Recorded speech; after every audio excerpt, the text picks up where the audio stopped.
اعوذ باللہ من الشیطان الرجیم، بسم اللہ الرحمن الرحیم۔ السلام علیکم۔ اللہ تعالیٰ آپ سب کو خوش آباد رکھے۔ اطمینان بھری بات میں خوش آمدید۔ حضرت واصف علی واصف کی کتاب دل دریا سمندر میں آج جو مضمون ہم پڑھنے لگے ہیں اس کا نام ہے میں اور میں۔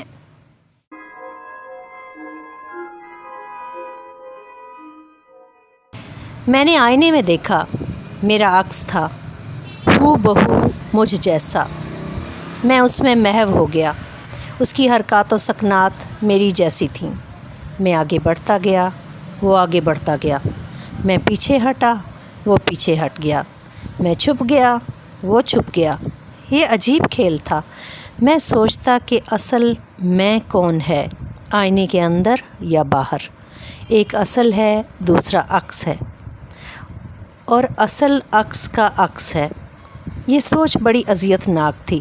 میں اس سے ہم کلام ہوا، وہ خاموش تھا۔ مجھے عجیب محسوس ہوا۔ عکس اصل سے مختلف معلوم ہوا۔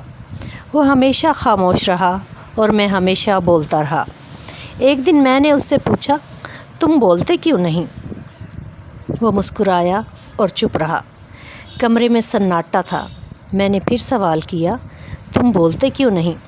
اس نے کہا، میں بولوں گا تو تم برداشت نہ کر سکو گے۔ بس اتنا سن کر ہیبت طاری ہو گئی، کپ کپی طاری ہو گئی، اور پھر معلوم نہیں کیا ہوا۔ نہ معلوم میں آئینے میں سما گیا یا وہ آئینے سے باہر نکل آیا۔ بہرحال برداشت سے باہر تھا، جو ہوا سو ہوا۔ اس دن سے آئینہ ٹوٹ گیا۔ آئینے کی ضرورت بھی نہیں تھی، وہ اور میں ساتھ ساتھ تھے۔ اس دن سے مجھے ہر شے بدلی بدلی نظر آنے لگی۔ مشرق سے نکل کر مغرب میں ڈوبنے والا سورج یوں معلوم ہوا کہ یہ نہ کہیں سے نکلتا ہے نہ ڈوبتا ہے۔ ہر مقام بیک وقت مشرق بھی ہے اور مغرب بھی، اور ان مشارق و مغارب سے ماورا ایک کائنات ہے جہاں نہ دن ہے نہ رات، نہ ہونا ہے اور نہ ہونا ہے۔ مجھے محسوس ہوا کہ میں ہر انسان کا حصہ ہوں اور ہر انسان میرا حصہ ہے۔ میں ہر وجود میں ہوں اور ہر وجود مجھ میں موجود ہے۔ دنیا میں ہونے والے ہر جرم کی ذمہ داری مجھ پر ہے اور نیکی کا بھرم میرے ہی دم سے ہے۔ میں اس بڑھیا کے بارے میں بہت سوچتا ہوں جس نے ساری عمر سوت کاتا اور آخر کو اسے الجھا دیا۔ میں ان محنتوں پر روتا ہوں جو رائیگاں کر دی گئیں۔ میں اس عابد کے بارے میں بھی متفکر ہوں جس کو عبادت کے زوم نے محرومیاں عطا کی۔ میں جانتا ہوں کہ میں کچھ نہیں جانتا، لیکن مغرور عالم کی عاقبت پر مجھے افسوس ہے۔ میں ان کی حماقت پر حیران ہوں کہ جن کے سر پر کتابوں کا گٹھا ہے اور جن کے دماغ اور دل خالی ہیں۔ میں سوچتا ہوں کہ پہاڑوں کے دامن میں مٹی کس طرح آئی، اور یہ کہ دریا رواں کیوں ہیں، سمندر ساکن کیوں ہے، آنکھ بنانے والا کتنا بصیر ہوگا اور کان بنانے والا کس طرح سماعت رکھتا ہوگا۔ میں تحیر میں ہوں کہ کسی درخت کا کوئی پتا کسی پتے سے نہیں ملتا۔ ہاتھی کو پیدا فرمانے والے نے چیونٹی کو کس طرح تخلیق کرتا ہے۔ میں اپنے دوسرے میں سے نجات چاہتا ہوں، لیکن اس کی گرفت مضبوط ہوتی جا رہی ہے۔ وہ مجھے عجیب داستانیں سناتا ہے۔ وہ کہتا ہے کہ کائنات ایک راز ہے، گہرا راز، الگ آواز۔ رنگ آواز پیدا کرتے ہیں اور آواز کا رنگ ہوتا ہے۔ عجیب کشمکش کا عالم ہے۔ سوچتا ہوں تو خیالات تھک جاتے ہیں۔ میں غور کرتا ہوں کہ اگر میں آزاد ہوں تو مجبور کون ہے؟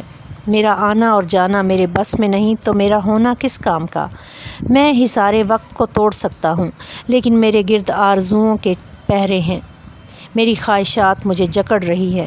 میں اپنی ملکیت کی ملکیت بن چکا ہوں۔ میں جسے چھوڑ نہیں سکتا اسے میں نے حاصل کیوں کیا ہے، اور میں جسے حاصل نہیں کر سکتا اس کا خیال چھوڑتا کیوں نہیں ہوں۔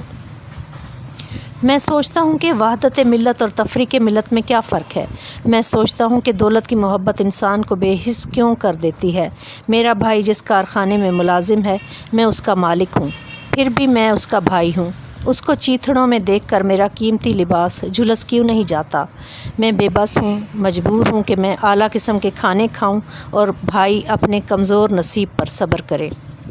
میری دعا بھی بدل گئی ہے۔ میں دعا کرتا ہوں اے اللہ مریضوں کو ظالم ڈاکٹروں کے عذاب سے بچا، شریعت کو علماء سو یعنی برے علماء سے بچا، طریقت کو خرقہ سالوس کی دسترس سے بچا۔ میرے اللہ ہمیں ہمارے اعمال اور خیال کی عبرت سے بچا۔ بہرحال میں خواب کے بارے میں زیادہ نہیں جانتا، یہ زندگی ایک خواب گراں ہے۔ ہم سب نیند کے سمندر میں ڈوبے ہوئے ہیں، جب آنکھ بند ہوگی تو آنکھ کھلے گی۔ میں بہت کم خواب دیکھتا ہوں، وہ مجھے سونے ہی نہیں دیتا۔ ہاں البتہ ایک دفعہ میں نے خواب دیکھا کہ میں قائد اعظم سے ملاقات کرنے کے لیے جا رہا ہوں۔ اچانک مجھے خیال آیا کہ میں بہت سے سوالات کو جوابات کے حوالے سے پہچانتا ہوں، لیکن اگر قائد اعظم نے مجھ سے کوئی سوال پوچھ لیا تو شاید میرے پاس کوئی جواب نہ ہوگا۔ میں ملاقات کیے بغیر واپس لوٹ آتا ہوں۔ بڑا نادم ہوتا ہوں کہ میرا علم ناقص تو نہیں۔ اب میں سوچ رہا ہوں کہ مجھے اس ساتھی سے نجات حاصل کرنی چاہیے جس نے میری سوچ کو پراگندہ کر دیا ہے۔ مجھے دوسروں سے مختلف خیال کا کیا حق ہے؟ لوگ جو کچھ کر رہے ہیں ٹھیک ہی ہوگا، خدا کرے ایسا ہی ہو۔ میں تو اپنے بارے میں سوچتا ہوں، مجھے بھی غافل ہونے کا حق ہے۔ یہ حق مجھے ملنا چاہیے۔ میں چاہتا ہوں کہ آئینے والے میں کو واپس بھیج دوں، لیکن کیسے؟ آئینہ تو ٹوٹ چکا ہے۔